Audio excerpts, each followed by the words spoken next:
Hi, my name is Jason Arbon, and I'm super excited to share with you some of my learnings on the topic called TestOps. And basically, what it is a reaction for kind of traditional classical testing from the user's perspective, the end-to-end testing, and how it can fit into the DevOps world, the modern DevOps world, where these teams, engineering teams, are shipping, sometimes weekly, sometimes every day, and really, this is a response to avoid testing becoming irrelevant, where it started to, in some of these teams, right? They were basically shipping without test input, without test results, because the business needed the bits to be deployed, and they fell back and relied on unit testing and API testing alone, which has caused problems because things are breaking in production. So this kind of is hopefully a way to kind of blend these ideas and topics and share with you how some of the most interesting companies in the world are testing software today. And thanks again for Phil inviting me to come speak again at PNSQC. It's awesome. I love this conference. It's a mix of academic and practical engineering. That's kind of where I like to live. I don't like to live too abstractly, and I don't like to live just too practically. I like to think a little bit about the testing before I do it. So thank you, and we'll drop right into it. So again, the topic is TestOps, and it's this is for PNSQC 2020, and we will walk through this. So my background, so who am I to be mouthing off about on this topic, and why do I think the way I do? I'm just a product of my background, frankly. I've worked at Microsoft on large scale systems, and including browsers and OSs and databases and stuff over there, and also at UTest, where we kind of one of the world's largest crowdsourcing testing companies. So I've seen how people are trying to test at scale, trying to solve this problem of crunch weekends, where crunch cycles where they offload a lot of the manual repetitive testing out to the crowd, to large people around the world, try to keep up. And also Google, like where I worked on, spent some time on the browser and working on search over there. Again, we're kind of these teams were shipping continuously or near continuously, and the scope was basically verify the internet works, right, or find anything on the internet. So I like those challenges. And today, I'm currently the co-founder or CTO at test.ai, which is a company that basically is rethinking test automation from the ground up with an AI-first approach. So basically, scratch existing tools we're all familiar with, and try to build them with a AI-first approach, which is difficult to get going, but it has a lot of benefits in terms of making the tests reliable and easy to build, and more importantly, reusable. So you can write a test case for one application and reuse it on another application. But we'll get into TestOps and focus on that here. We can talk about how AI fits into this a little bit later. So frankly, TestOps is just simply the idea that we're going to operationalize testing. Meaning by operationalizing, I mean just like we operationalize development and operations with DevOps, meaning as much things are as automated as possible, things are reliable as possible, and things run as fast as possible. And testing traditionally just hasn't filled in there. It hasn't kept up because obviously manual testing doesn't keep up because it's slow. Someone physically has to tap things. And then secondly, even automation hasn't kept up because it's difficult to write these test cases. They're expensive, and they often break. So again, classic things like why do we need TestOps, and why hasn't end-to-end testing kept up? All these reasons we know. This is what fills most of the conferences, right? Flaky tests, slow, they're complex. And then funny, I think of all the time, my experience with test automation has been, the day they change the build in an interesting way, change the UI a little bit. That's the main point when people ask the question of the testers to say, is it working or not, right? And that's usually when these test cases are broken, because the app has changed, and so you have to recode the tests and fix them. That can be very underwhelming and not aligned with career progress. And then also, really these days, what we've seen is that these test cycles really only finish after the product's been released. There's just not enough time to physically execute all the tests that teams are building and trying to execute before release. So literally the business just decides to ship. And this is not these are not isolated incidents. These, if you think of all the major brands, where you think that, engineering is done just perfectly and awesomely, they have billions of dollars, they have, hundreds of thousands of engineers, and lots of talent. This is what they do. This is the reality of today. So, which we'll see, and we'll talk about a bit, is that, another reason motivation test ops is that when we, what DevOps has done traditionally is, we pile up a bunch more API tests and a bunch more unit tests in basic integration test cases that run very quickly, very reliably. But the problem is they don't cover the end-to-end interaction. And today's platforms are very sophisticated and complex, especially when you're looking at, cloud distribution, and you're looking at, some companies. I've chatted with a company recently that had over 1,000 microservices internally. That are all changing and updating at the same time, right? All those little pieces the test cases can pass those little pieces, but it doesn't matter if the end-to-end user experience for purchasing an item breaks, right? The business cares about that, and all the little tiny tests can't capture that end-to-end quality. So here's a quick example. I got a car recently because my kids were embarrassed riding around in the old one, and I type in my profile to get all set up. I got a new car. Like, finally, I have a car that actually has an app to connect to the car, which is pretty exciting, being a test nerd. And I get this error when I try to save my profile, right? That's crazy. I just spent tens of thousands of dollars on a machine, right? All this complex mechanical engineering and under the hood, and the app doesn't work. Well, guess what? I'm not happy. And then guess what I get? So I spent 3-4 days working on trying again over a weekend, and getting frustrated, and then trying to convince myself it doesn't matter. And why do you need an app to play with a car? And you don't. But then they send me this, right? They send me this survey of how likely am I gonna to recommend their car to somebody else, right? And the answer is not at all likely. It's probably over here on the negative side.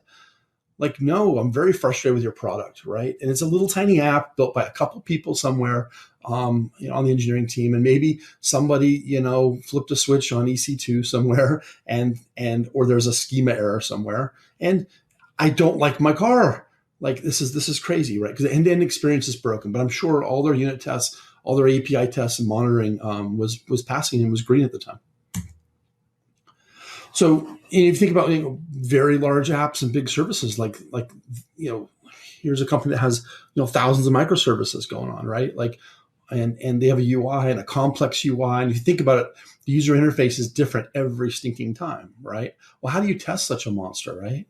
Well, you have to have end-to-end tests, or the users are going to find crashes and bugs. What if you had a game, right? A really popular game, and there's all this, machine learning going on into, the gameplay to make sure it's fun and engaging for users. But that little component under the hood, that game engine, you can test it, forever, and it works and it's great. But if it doesn't work through the user experience to what your end user is doing, and they're not having fun playing the game, and they can't click, they can't swipe some of these candies, or they can't, more particularly, make an in-app purchase to get more points to continue the game. It doesn't matter. All those API and unit tests don't matter.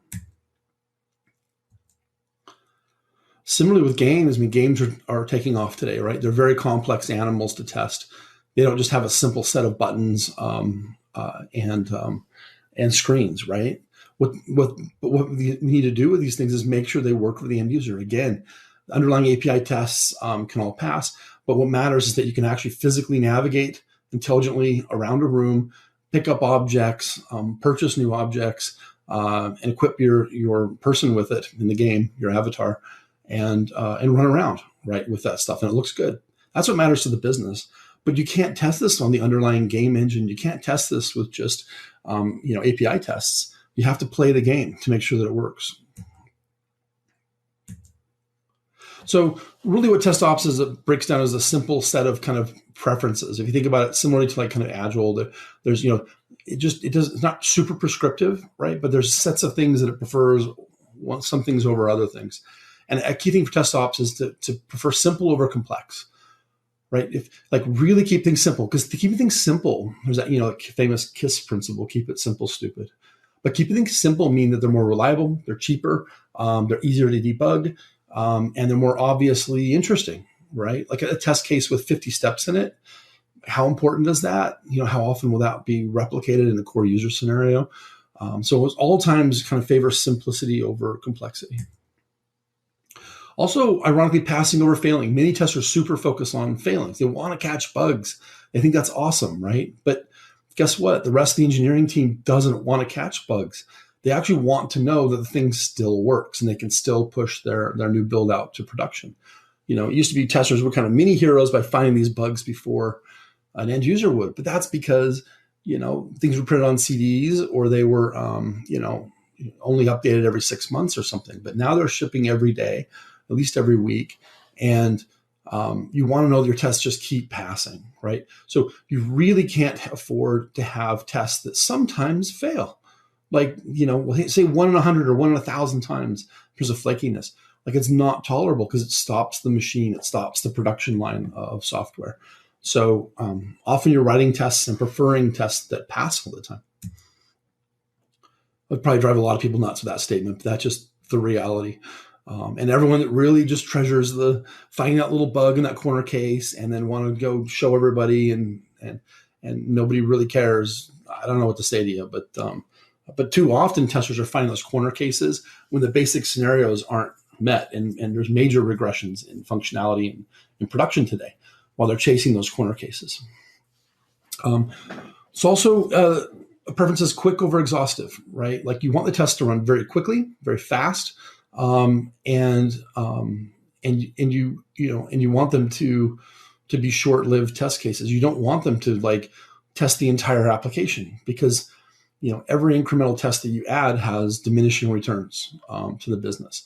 And so, and the rest of the business needs to turn around quickly. If they're shipping every day or even just every week, you need to get test results back in half a day, kind of at the outside.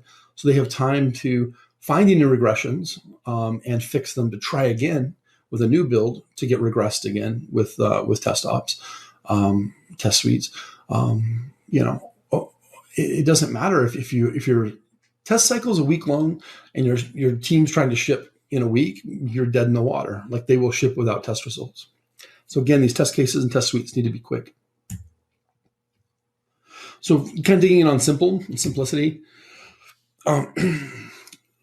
We should be building the easiest, most reliable tests, very simply. So if you have, there's 10 tests that you want to do, they're very important, right? And say you're working on a shopping application and one of those test cases is signing in, right? And you go, yeah, it's super important because, people can't actually even purchase goods if they can't sign in, right? Not only that, there's parts of the app that other parts of the app that they can't access. But from a TestOps perspective, if you look at that and you see and you realize that automating the sign-in is going to be really difficult, especially in production, because you've got a bunch of anti-bot detection in production in your systems. Maybe sign-in is actually mocked out, so it's not even a real test of the end-to-end system. And most importantly, like sign-in may require a lot of work because you can't have, say, more than one bot signed in at a time, right? So how are you going to execute 50 test cases in parallel if only one can be signed in at a time, right? You can't. So in those cases, you drop sign-in testing, even though it looks very important, and you spend that time focused on testing all the other important things, right? And you can still have one person in the morning or one person dedicated to manually try to log in and test things, or have early flights to some early alpha users and monitor that for login or sign-in failure. But you have to be strong enough and confident enough to be able to not automate yourself into an infinite regress of trouble. So also execute often should be pretty obvious, but the idea is that these need to be execute everywhere, like on dev machines, on production build servers, and even in production, like production with end user production against different data centers. Because they're providing coverage, and the idea is that they're super small, they're super reliable. You want to run them all the time because you get more and more value out of that investment. Also, and this is interesting, I think, in the sense that we need to alert to changes. Too often, what do? We report things back to dashboards. Like we say, 82.5% of the tests that we happen to have written by this point happen to have passed or failed. And that doesn't help anybody decide to ship or not. Those are bogus numbers. So rather than present these as like findings in kind of a dashboard or presentation style, we need to move to more of a DevOps style of alerting, right? Like a PagerDuty kind of a style thing where the incident happens and we route those test failures to the right engineer, if not just the right team, but in real time, so they can respond to it quickly and fix the issue, rather than wait for a presentation or wait for a scheduled email to go out that nobody reads or opens because it's boring. Just some quick tips to refresh your mind on, what is an easiest, most reliable test. A key thing here, I would say, is to focus on the frameworks issue. If you add frameworks are so tempting, right? They look like they're going to save you a ton of time, right? And everyone else uses them, or he feels like everyone else is using them. But guess what they are? They're a bunch of code that stand between you and the product. What that means, there's a lot of code that can break. And you don't know all that code. You'll never look through all the framework code and understand how it might break or be able to debug it. But it's far better to write your tests as close to the metal as possible for TestOps. So take the time, extra bit of step of time, to look at like those underlying platform APIs to get the application UI state and to drive actions like taps, swipes, text input, but without going through some framework. It'll cost you in the end in terms of reliability, and that means really, people will ignore this and they'll still use a framework or even their favorite framework because they think it's pretty reliable. But when you're running in a TestOps style, nothing is reliable enough, frankly. You need to strive toward 100% reliability, which is almost impossible. But any frameworks just get in the way. And additionally, testers, when they think they're getting clever and the dev team's getting clever, they want to add testability interfaces, right? So that there's a magic label on an element in a web page, or there's a new interface to drive and measure state of the application. But don't do it. Now you're turning what could have been a simple test, or the time spent to write 20 other very simple, reliable tests, into writing this very custom, element that has to be maintained for the future, has to be designed, has to be communicated, often documented, and updated every time a relevant change in the application happens. So you're adding friction all over the place and costing engineering dollars. And, I hear this all the time. Like people go, if you just, and smart people, they'll say, it's real easy to test a web page. You just have the developer, put the right attribute on the element that you need. But that doesn't work in reality, because guess what you just did? You've had to communicate, you had to annoy and interrupt the flow of that developer. You have to go in, write the magic attribute. A lot of frameworks don't maintain attributes today. More modern engineering frameworks don't maintain those attributes. And if it changes, a new developer drops in that doesn't know to add this little special thing for the tester, your tests break. And a test break is so expensive. You need to treat those like they're little implosions, right? You want to avoid them at all costs. It's not just to rerun it. You don't just, okay, I'll go debug it this evening and I'll figure it out by the morning. It needs to be super reliable. And that means just avoiding frameworks and testability and custom work whenever and wherever possible. If you add it, it will kill you. It will hurt you later.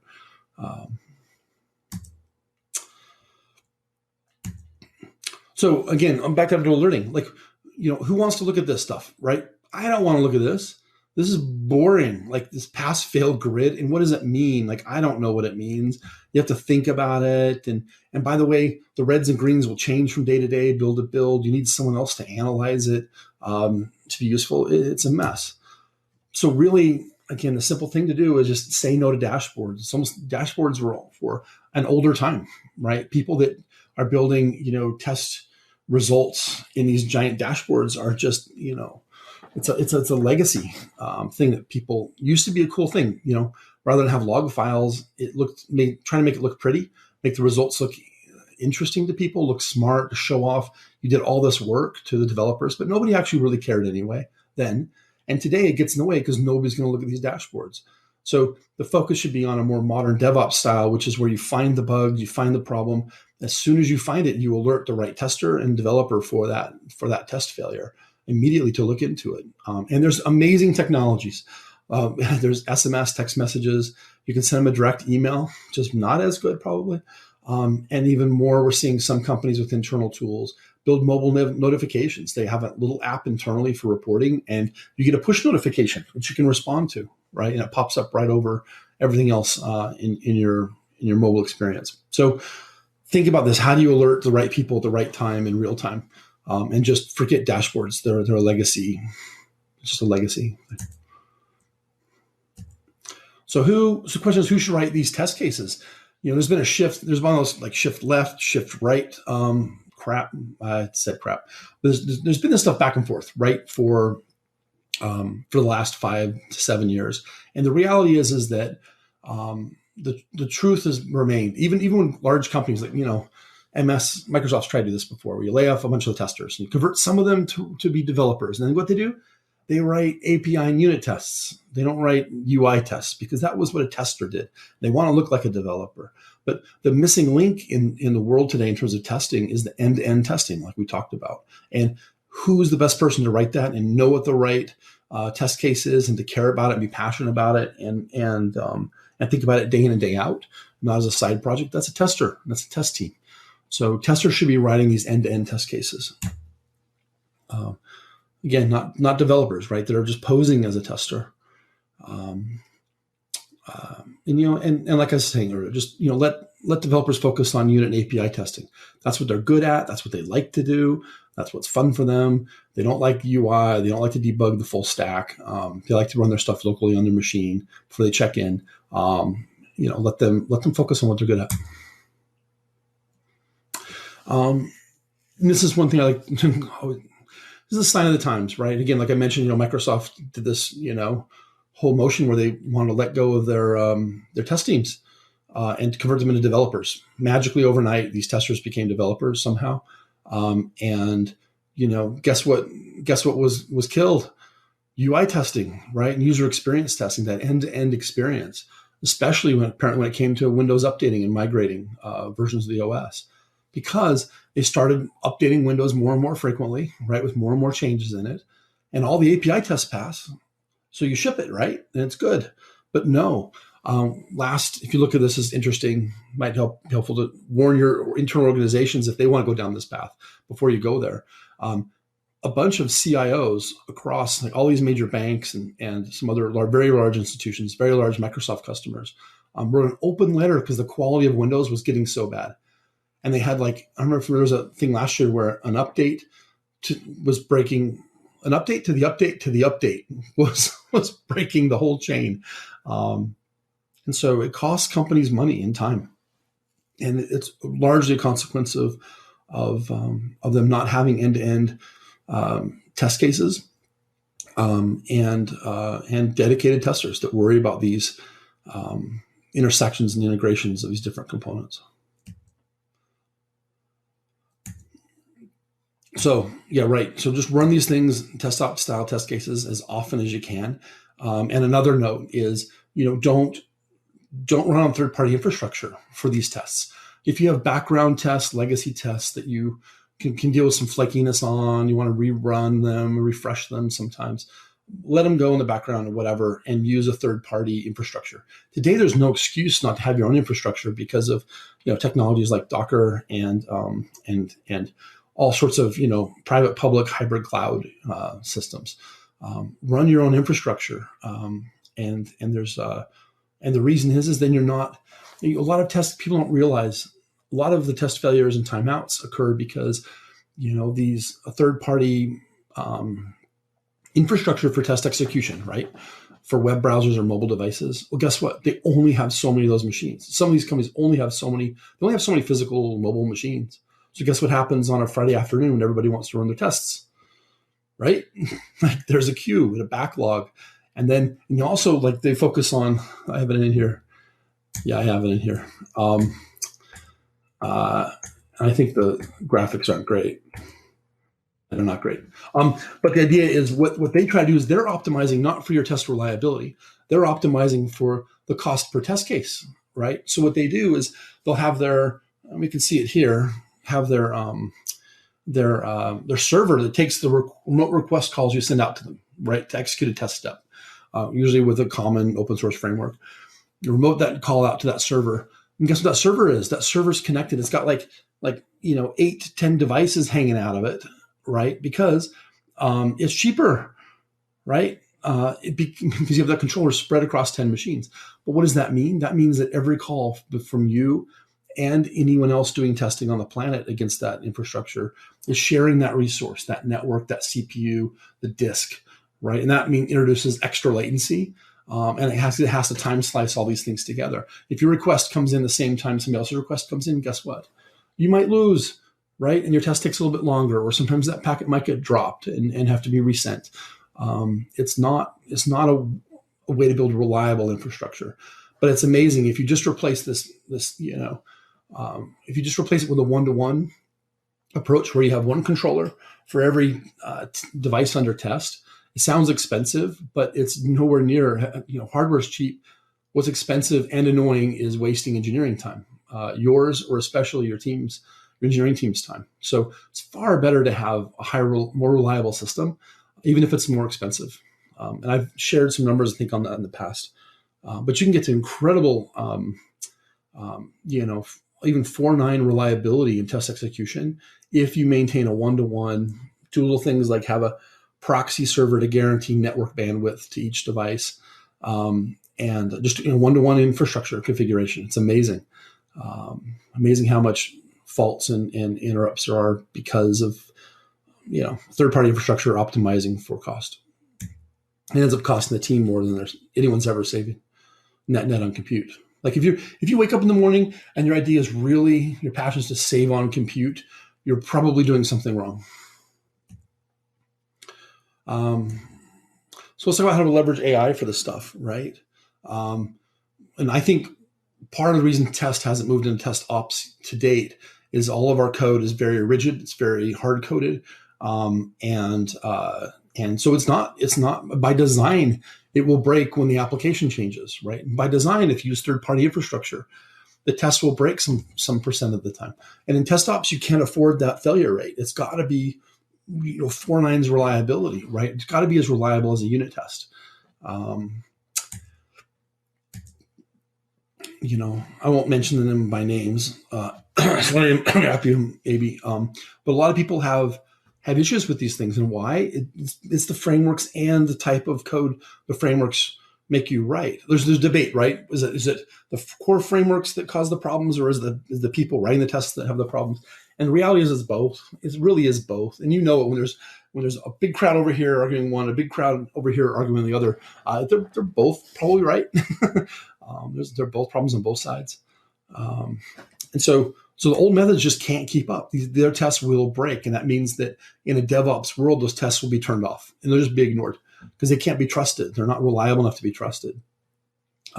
Also, it takes a long time. You have to hire people that have to a lot of times they have to learn programming. And when they learn programming, they're not the best programmers because they've only been doing it for a little while. And they end up writing very brittle code like Java and Python. I write Python code, but it's very serialized, right? It's very hard coded. So it takes a lot of time to build these things up, hiring people, infrastructure, setting it all up, coding it, and then the stuff breaks. You end up spending all your time maintaining it, right? Which we all know. So the cool thing about AI and ML is that it creates an abstraction layer. The simplest way to look at it, creates an abstraction layer on top of the application and what you're trying to accomplish, which makes the test far more robust. Because it doesn't care if the button moved a little bit or the changed color a tiny bit or changed from a button to an image, as long as it looks the same to the end user. It doesn't matter. Those tests will be robust and keep executing. So I think AI is really an enabler for people to finally create test cases and execute them with a degree of reliability that can meet the bar for becoming TestOps code. And I've given other presentations on how this stuff works, but the net is that AI-based approaches are far, far more stable and reliable. And ironically, they're faster to write test cases, but everyone's so married to the old idea of, they think they're going to be a programmer writing Java, and they get paid more incrementally for writing Java or Python. What they haven't seen yet is taking the brave step of learning how to control machine learning systems. And they could be an ML engineer, machine learning engineer, and be more, that's actually more cachet and more cool than programming Java, in my opinion. And in the market, if you know AI and machine learning a little bit, you get paid a lot more. And the best and most important thing is that your test cases are far more stable and reliable, and you can be in that DevOps loop in a TestOps form.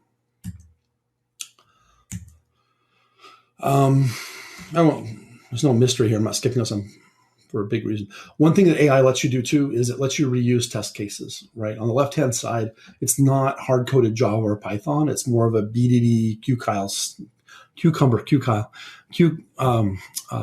style test case. But that means you're just talking about behavior, which means the AI can translate and run that test, not just on different platforms that are different flows, different UIs, and even frameworks, but it can also run cross-application. The same test on the left-hand side is executed on the right-hand side on Google, Bing, DuckDuckGo, Yahoo, and even YouTube.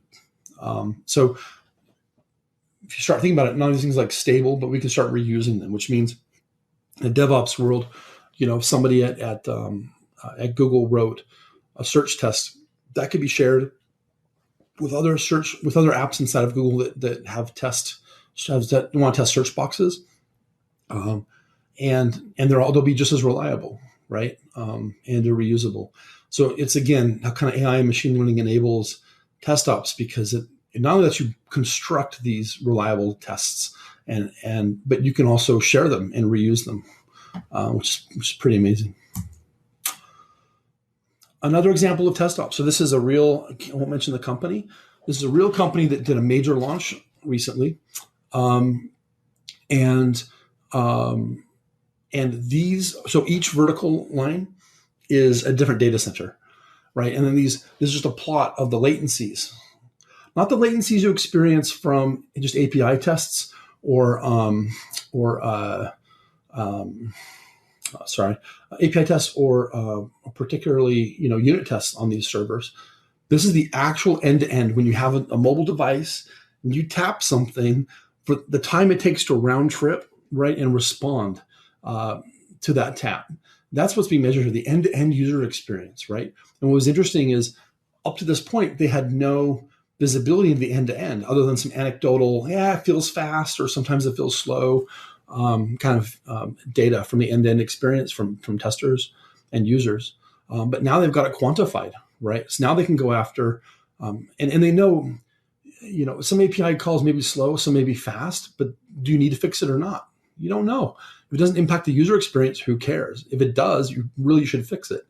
So here, not only like per data center could they optimize to reduce and quantify their latency, but more importantly, they can look across data centers and say, why is this one data center behaving very differently than another one, right? How's an environment configured?